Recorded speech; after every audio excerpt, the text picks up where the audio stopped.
La Corte Suprema de Estados Unidos escuchó los alegatos el día de hoy de un caso que podría cambiar la historia política de Estados Unidos. Específicamente podría cambiar la representación que tenemos cada uno de nosotros en el Congreso, en el Capitolio de Estados Unidos, ese con sede en Washington, D.C., y también en las legislaturas locales, en cada uno de los estados. En principio, ellos están conociendo un caso específico en Luisiana, donde se ha venido practicando una distribución de los distritos electorales basado en la raza.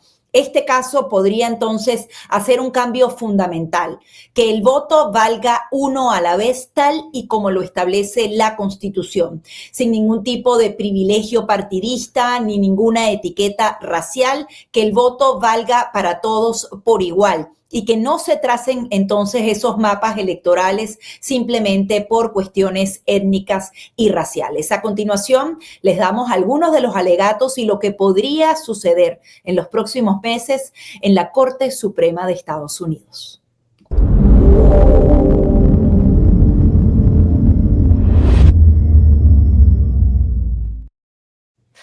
Bienvenidos una vez más al podcast de América Hispana. Estamos revisando este caso muy interesante.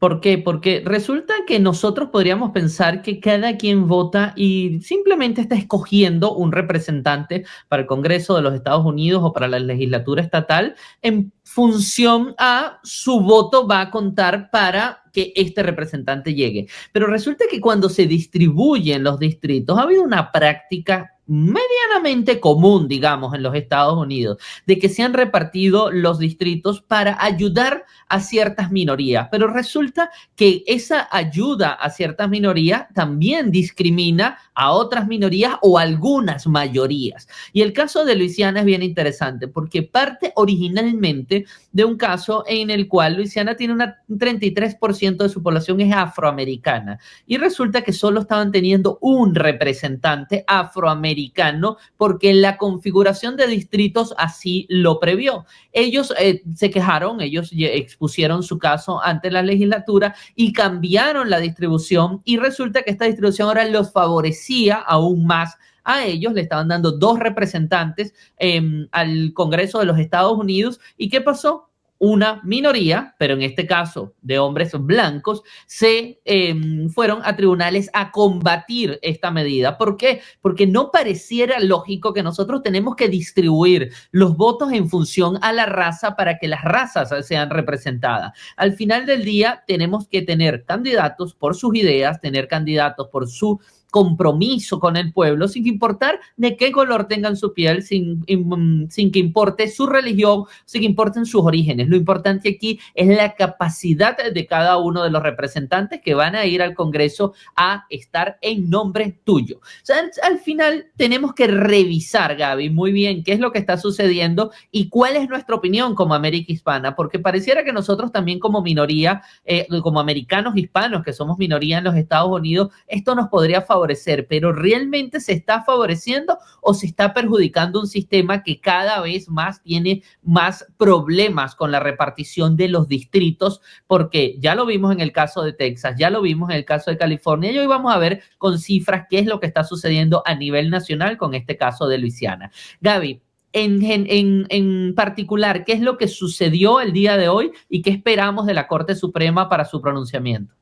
Bueno, la Corte Suprema de Justicia, tanto el día de hoy como en marzo, ha estado escuchando a las partes porque ellos quieren determinar si definitivamente influyó demasiado el tema racial en la creación de ese segundo distrito en Luisiana. Si eso es así, ellos estarían haciendo algunas apreciaciones particulares. Aseguran que cuando se establecieron los derechos civiles, cuando justamente estaba todo el tema post-esclavitud e incluso toda la segregación racial que ocurría en el siglo pasado, habían ciertas protecciones adicionales para que justamente el derecho al voto de quienes antes no lo tenían fuera protegido de una manera más profunda. Sin embargo, ellos aseguran que ese tipo de protecciones no tienen que ser eternas y que si esas leyes de derechos particulares van cambiando con el tiempo, la situación cambia, ese tipo de protecciones deben desaparecer. Ustedes seguramente van a ver muchos de los titulares en los medios de comunicación que señalan que se estaría suprimiendo el derecho al voto. La ley del derecho al voto estaría entonces siendo coartada por el Tribunal Supremo de Justicia. Nada más alejado que eso, porque ellos justamente se están basando en un principio constitucional que está por encima de cualquier ley, de que cada voto debe contar por igual. No deben haber entonces preferencias, incluso en el caso de las minorías, de las razas, del tema étnico, porque estaríamos entonces violando los derechos del resto de los ciudadanos. Ellos hablan de la sección 2 de la Ley de Derechos del Voto que obligaba a crear distritos que daban oportunidades a las minorías. Al parecer, algunos de los jueces y parte de los alegatos, tanto de la administración de el presidente Donald Trump, que respaldó este caso de un grupo importante de ciudadanos blancos, plantea entonces que esa sección está contrapuesta a lo que establece nuestra Constitución de un derecho al voto universal. También seguramente van a escuchar entonces que esto sacaría ventaja o que le daría una ventaja significativa al Partido Republicano. Eso es una realidad. El tema aquí es que durante décadas ha habido una ventaja electoral aprovechándose de este tipo de situaciones para el Partido Demócrata. Esto está reflejado en números, en representación, y el Partido Republicano ha venido entonces haciendo las denuncias pertinentes para cambiar esta realidad. Yo creo que es importante, Gabriel, dibujar un poco lo que ocurre en estados específicos. Si bien esta decisión habla específicamente de Luisiana, una vez la Corte se pronuncie, va a tener una implicación de carácter general. Dicen que los republicanos con esta medida podrían ganar hasta 20 escaños más en el Congreso justamente para estas elecciones del próximo año de medio término. Pero ¿qué pasaba en el pasado? Porque si bien ahora por fin entonces ellos tienen más representación, antes esa representación no era justa. Yo creo que es importante que nos hables un poco de los números para entender entonces que aquí lo que se está buscando es justicia en la distribución de los distritos electorales. Gaby, si queremos voto universal, si queremos hacer frente o hacer honor a la Constitución de los Estados Unidos de América, tenemos que tener en cuenta que el balance y el equilibrio proporcional es lo que nos va a dar a nosotros ese faro de democracia o ese faro de participación que es el derecho al voto de manera universal.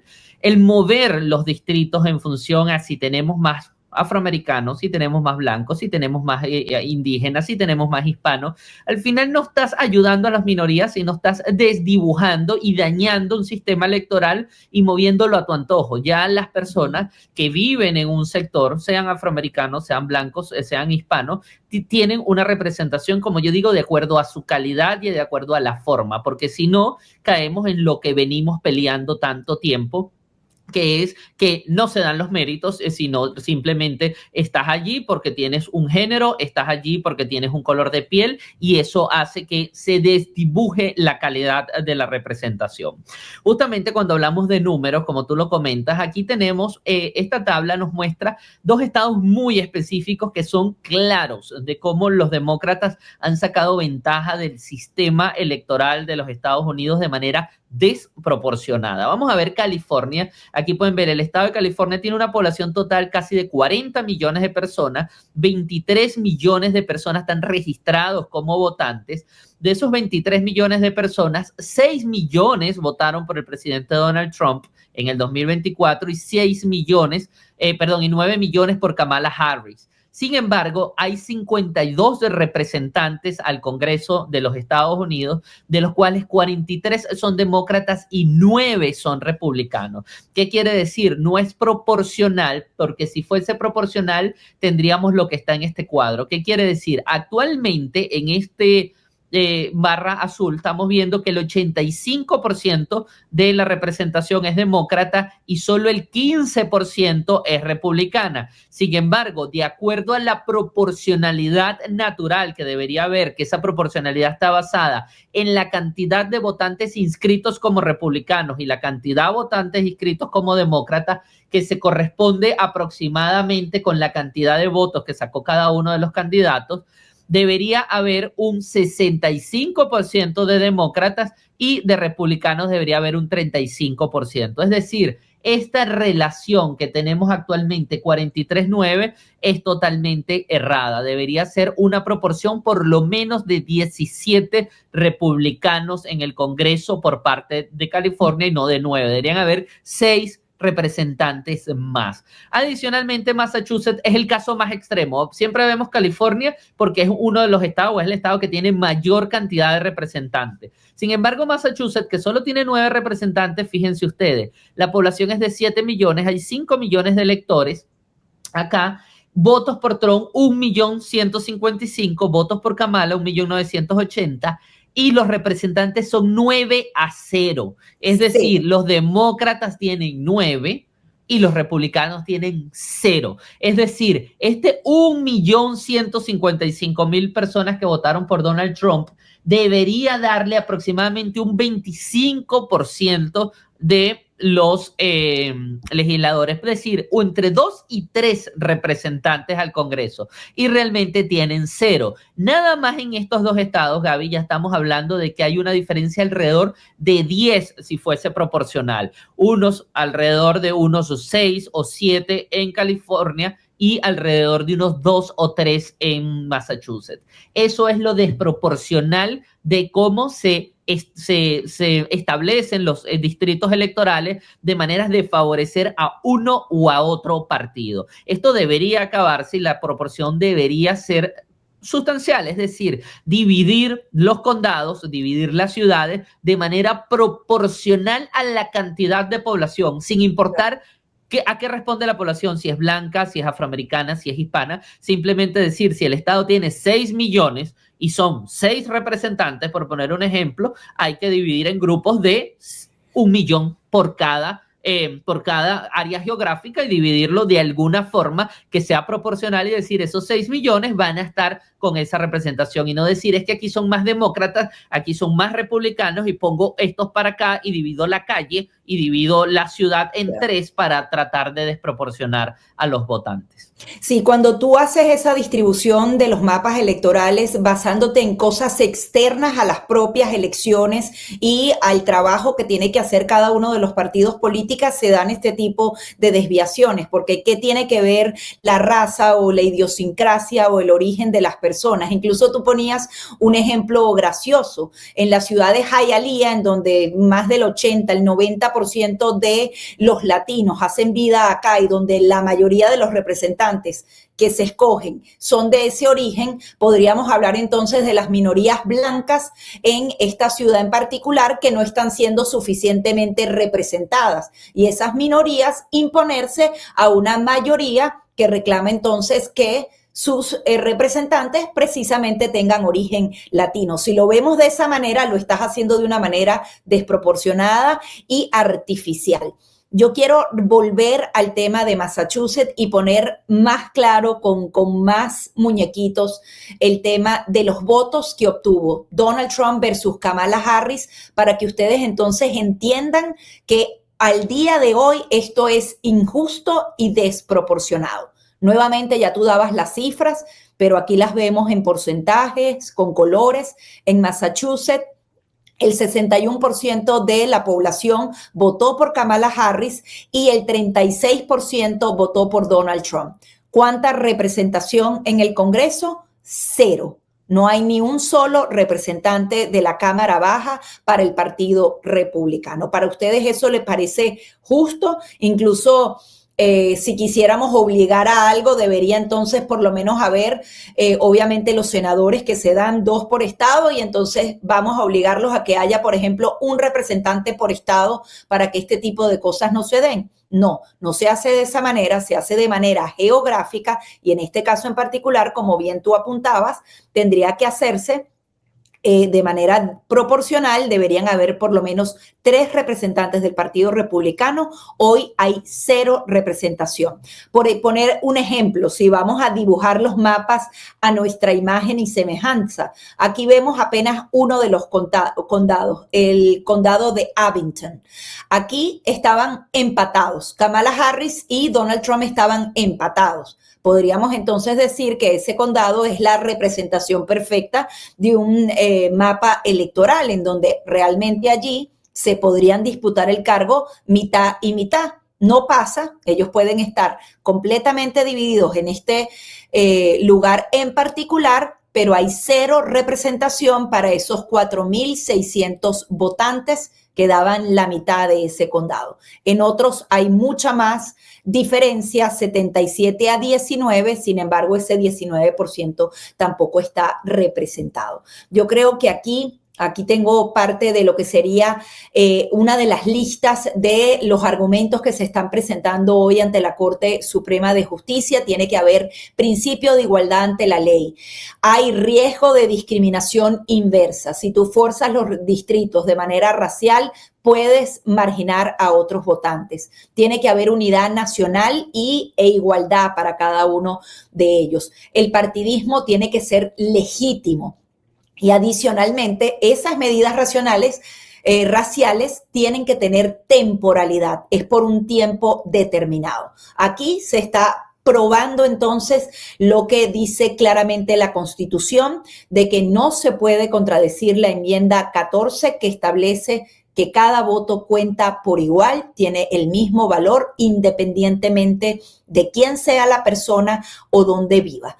Así que vamos a ver qué pasa. Como les decía, los escucharon en marzo, pidieron aún más alegatos para este nuevo periodo de sesiones y normalmente lo que ocurre luego de que se escuchan esos alegatos, cuando viene entonces el segundo periodo dentro de este periodo grande de medio año, alrededor del mes de enero podríamos entonces estar viendo una decisión definitiva y los estados ya lo han dado a conocer, podrían moverse rápidamente para rediseñar esos distritos electorales ya sin esta amarra que le colocan con el tema racial en varias partes de Estados Unidos. Sí, incluso el estado de Luisiana ha estado entendiendo que el voto debe ser universal. El estado de Luisiana ha expuesto sus alegatos basados en que efectivamente no debe haber discriminación por raza, sino que debe ser proporcional a la población y los distritos electorales no tienen que estar moviéndose en función a ayudar a una minoría o a otra. Gaby, aquí hay un tema de peso adicional, que es que se juega una vez más esas agendas ocultas, esas agendas que son incoherentes hoy en día, porque nos hemos dado cuenta de las incoherencias, donde vemos que se quiere ayudar a una minoría simplemente por el hecho de hacer la minoría para que esa minoría surja o crezca, pero cuando tú lo haces de manera desproporcionada o no le das las herramientas para que valga la pena el esfuerzo o para que el esfuerzo sea lo que vaya adelante, termina siendo ilógico y termina siendo desproporcionado, incluso juega en contra de esa misma gente que lo propone. Yo pongo justamente este ejemplo, Gaby, y tú lo sabes. Kamala Harris fue vicepresidenta de los Estados Unidos por una cuota de mujer. O sea, al final no representaba necesariamente que tenía una carrera que ella estaba trazando para llegar a la vicepresidencia de la República. Fue escogida porque Joe Biden entendía y quería una mujer porque era lo que tenía y lo que se decía de inclusión. Es una agenda inclusiva, nosotros tenemos que tener una mujer y tiene que estar una mujer ahí. Se pone a Kamala Harris, luego ella asume la carrera presidencial como una cuota y a los demócratas le pasa factura. Era una mujer que no estaba preparada para el cargo que tenía ni para el cargo que aspiraba. porque como candidata a la presidencia de la República cometió más errores que ningún otro candidato en la historia. O sea, errores de discurso, errores de contexto, errores de manejo de situaciones,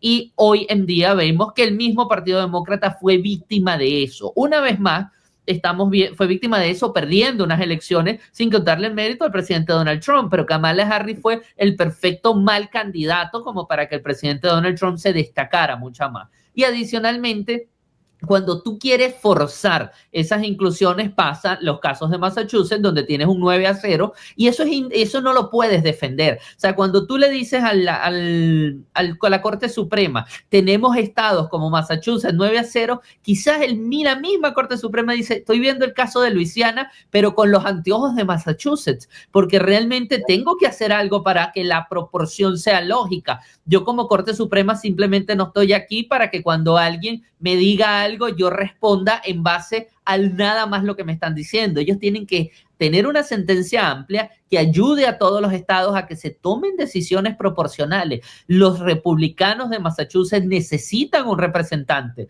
en el Congreso de los Estados Unidos. Es absurdo que no exista un representante, que ellos no puedan levantar el teléfono y decirle a su representante, yo necesito esto o aquello. No, tiene que ser el representante demócrata. ¿Qué hay ahorita con el shutdown, Gaby, en el cual el Massachusetts seguramente se ve afectado? Si tú eres un controlador aéreo en Massachusetts y hay un shutdown, ¿cómo llamas tú a tu representante republicano y le dices, necesito que me ayudes efectivamente a que se acabe este shutdown? Vamos a presionar. ¿Qué puedo hacer por ti para que esto se acabe? No, vas a llamar al representante demócrata porque no tienes otro y vas a terminar hablando con una persona que está convencida de que el gobierno tiene que estar cerrado y no vas a tener un apoyo, no vas a tener una representación. Eso es ilógico y la Corte Suprema esperemos que lo esté viendo y en el mes de enero se pronuncie en función a que esas desigualdades no son casualidades. Esas desigualdades son desigualdades forzadas tratando de incluir minorías que al final terminan creando un desbalance total.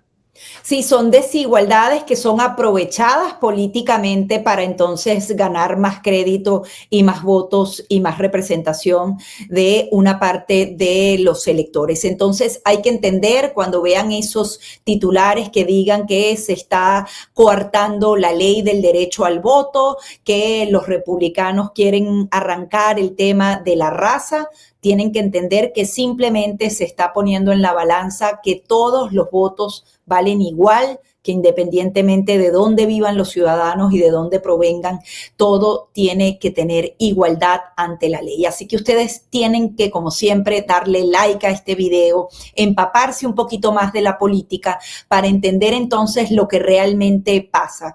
Aquí, obviamente, el Partido Republicano va a sacar ventaja de esto, pero a futuro esto va a nuevamente balancear las cosas, porque por muchas décadas los demócratas se aprovecharon de ese tema y ahí es donde entendemos un poco más porque ellos de manera increíble siempre andan en defensa de las minorías, pase lo que pase, incluso si algunos de los miembros de esas minorías cometen delitos y todo, ellos los defienden hasta el final, precisamente porque los necesitan a la hora de votar y de tener representación en cada uno de los poderes del Estado. Así que vamos a ver lo que decida. En el mes de enero sabremos qué dirá la Corte Suprema de Justicia, aunque el día de hoy ya se rumoraba que varios de los jueces se inclinaban entonces por reafirmar lo que dice nuestra Constitución.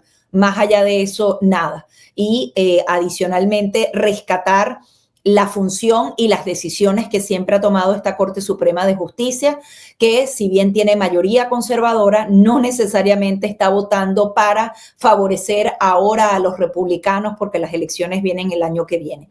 Ellos lo van a analizar conforme a la Constitución y las leyes vigentes para tomar la mejor decisión, no solamente para el corto, sino al mediano y al largo plazo. Así que tienen a América Hispana como aliado fundamental. Regálennos ese like. Estoy segura que algo aprendieron de esta nueva edición del podcast América Hispana. Comenten, compartan, porque siempre vamos a hacer material un poco más profundo y especializado para que ustedes entonces entiendan y tengan de primera mano esa política de Estados Unidos, para que ustedes se integren a esta sociedad, amen entonces cómo funciona Estados Unidos, la mejor nación del mundo. Así es, muchísimas gracias y recuérdense, el voto es el arma. Que tengan muy buen día.